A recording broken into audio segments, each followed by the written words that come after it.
Lesson 4 To the Cuckoo.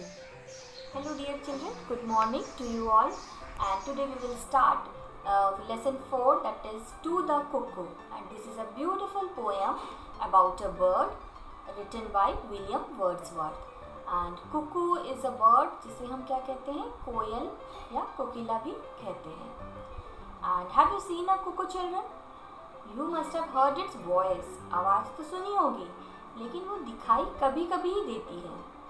So same way, the poet William Wordsworth has written about the cuckoo whose sound he can hear.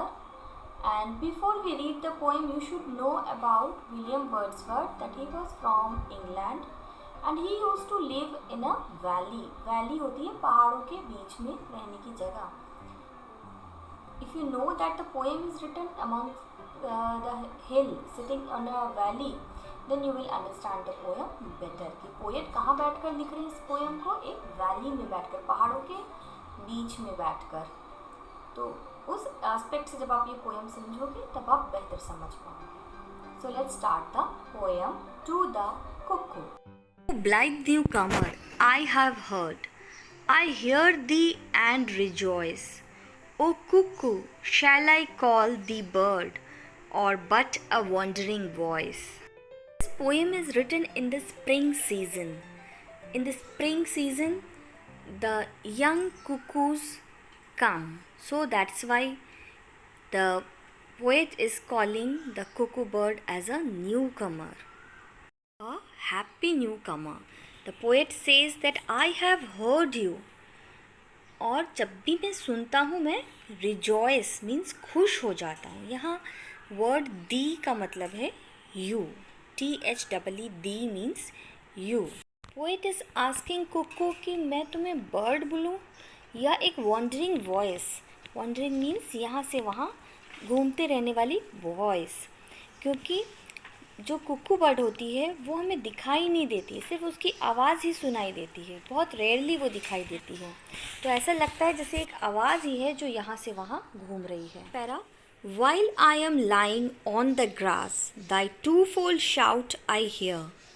From hill to hill it seems to pass, at once far off and near. Poet is saying when he is lying on the grass, जब वो अपने garden में grass में लेटा हुआ है तो उसे टू फोल्ड, दो तरफ से आवाज़ आती है. क्यों? क्योंकि वो हिल पे बैठा है, वैली में है. तो हिल से हिल पे जब आवाज़ टकराती है तो वो इको होती है. कभी ऐसा लगता है उसकी आवाज़ बहुत पास से आ रही है और कभी लगता है बहुत दूर से आ रही है. Para.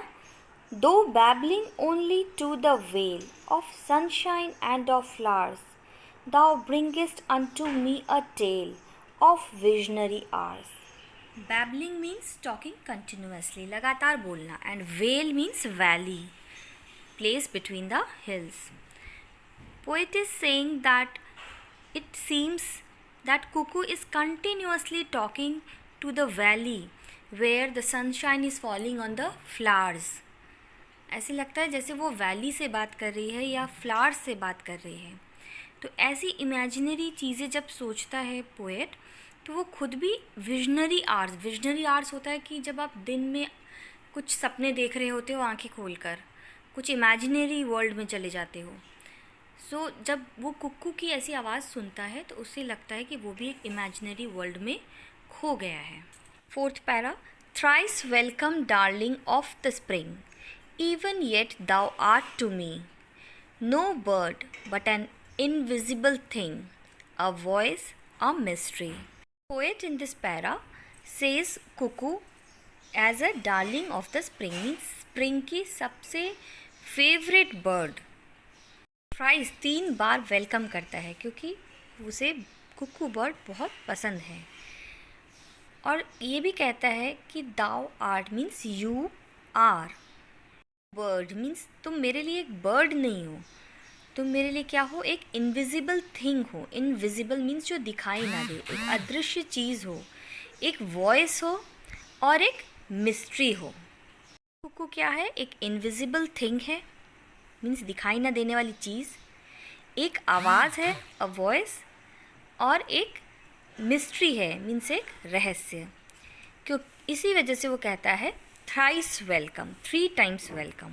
In this video we have studied poem To the Cuckoo, para 1, 2, 3 and 4. In our next video we will study para 5, 6, 7 and 8 of the same poem.